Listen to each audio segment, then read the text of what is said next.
ये महाअगाड़ी वाले जिस गाड़ी पर चल रहे हैं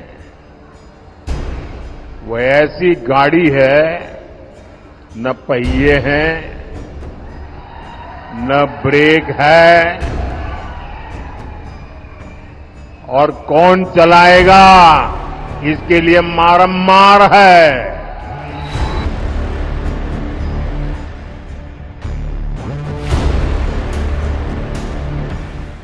पिछले 5 दिनों में तीसरी बार पीएम मोदी विपक्ष पर महाराष्ट्र की धरती से बरसे हैं। पीएम का अंदाज भी पुराना है, मुद्दा भी पुराना है, पर इसका असर महाराष्ट्र की सियासत में अभी भी नया ही माना जा रहा है। महाराष्ट्र में विपक्षी गठबंधन में सीएम पद के चेहरे को लेकर तकरार अब महाराष्ट्र में बीजेपी के लिए चुनावी हथियार बन चुका है, जो चुनावों से पहले तो खत्म होता दिख भी नहीं रहा है, क्योंकि इसको लेकर ना तो विपक्ष के पास कोई जवाब है और ना ही कोई सही तर्क है। मंगलवार को पीएम मोदी ने कई और मुद्दों के साथ महाराष्ट्र में विपक्ष की क्लास जिस अंदाज में लगाई वो विपक्ष को अभी तक चुभ रहा होगा। आप सब भी भलीभांति जानते हैं, आप लोग देख रहे हैं कि अगाड़ी में कैसे भगदड़ मची हुई है।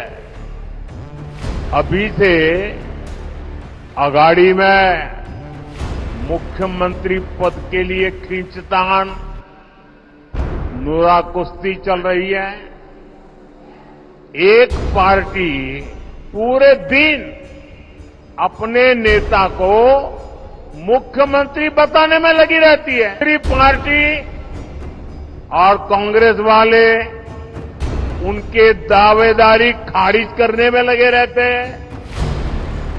आप जरा सोचिए, चुनाव से पहले इनका ये हाल है, ये अगाड़ी वाले कभी भी महाराष्ट्र को स्थिर सरकार नहीं दे सकते। वो सबसे अगाड़ी अस्थिर गाड़ी है।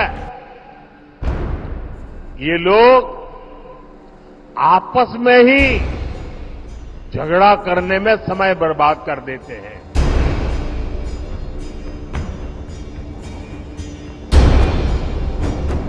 पीएम मोदी को यह भली भांति पता है कि विपक्षी गठबंधन में मुख्यमंत्री का पद किसी दुखती नब्ज से कम नहीं है, इसलिए पीएम मोदी इस पर कड़ा वार भी कर रहे हैं। और जब महाराष्ट्र के पिछले चुनाव में बीजेपी से गठबंधन तोड़कर शिवसेना ने महाविकास आघाड़ी गठबंधन में सरकार बनाई थी, तो पीएम मोदी विपक्ष के इस 2.5 साल के कार्यकाल पर भी सवाल उठा रहे हैं। महाराष्ट्र का तेज विकास ये अगाड़ी वालों के बस की बात नहीं है। अगाड़ी वालों ने केवल विकास पर ब्रेक लगाने में पीएचडी कर दी है। कामों को अटकाना, लटकाना और भटकाना, ये कांग्रेस वाले तो इसमें डबल पीएचडी है, एक्सपर्ट है।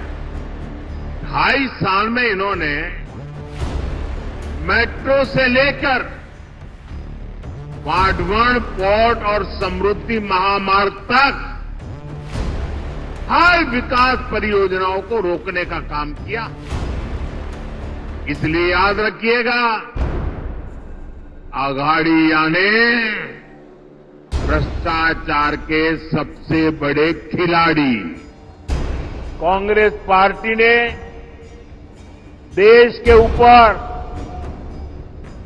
दशकों तक राज किया, 50-50, 60 साल तक। लेकिन उनकी सोच क्या थी?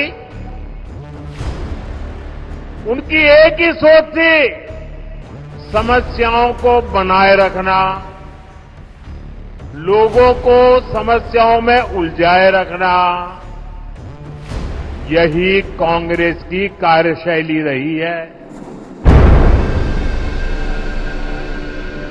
महाराष्ट्र में इस बार का चुनाव विकास के साथ कई मुद्दों पर भी हो रहा है, जिनमें से एक बड़ा मुद्दा आर्टिकल 370 भी है, क्योंकि विपक्षी गठबंधन ने जम्मू कश्मीर में इसे दोबारा बहाल करने का वादा करके सत्ता में एंट्री ली, जबकि आर्टिकल 370 का बहाल होना फिलहाल संभव भी नहीं है। और इसी विपक्षी गठबंधन का हिस्सा कांग्रेस भी है, जो अब महाराष्ट्र में अपने अलग अलग एजेंडों को जनता के सामने परोस रही है। लिहाजा पीएम मोदी ने महाराष्ट्र से आर्टिकल 370 को लेकर भी विपक्ष पर कड़ा प्रहार किया है।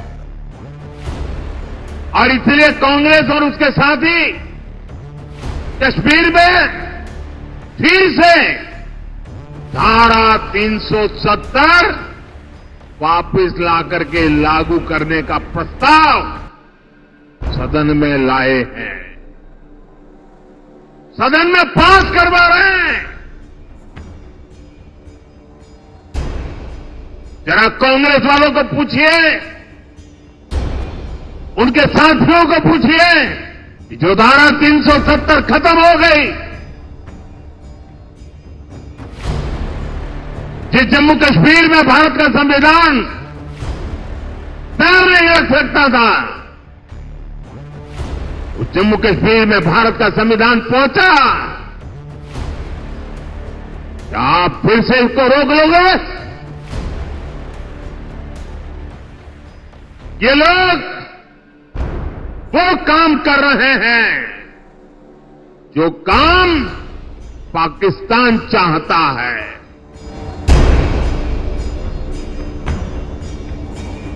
आर्टिकल 370 विपक्ष के लिए सिर्फ चुनावी दांव था, ये बात संविधान की समझ रखने वाले भी साफ कर चुके हैं। अब बीजेपी का सवाल यही है कि जिस जम्मू कश्मीर में विपक्ष ने ये झूठा वादा किया, उसको पूरा कैसे करेगा, जबकि लोकसभा के चुनाव में भी विपक्ष ने संविधान को लेकर भी ऐसी ही कोशिश की थी। और महाराष्ट्र के चुनाव में खुद राहुल गांधी आरक्षण का मुद्दा बार बार उठा रहे हैं। लिहाजा पीएम मोदी ने इसको लेकर भी विपक्ष पर हमला बोला है।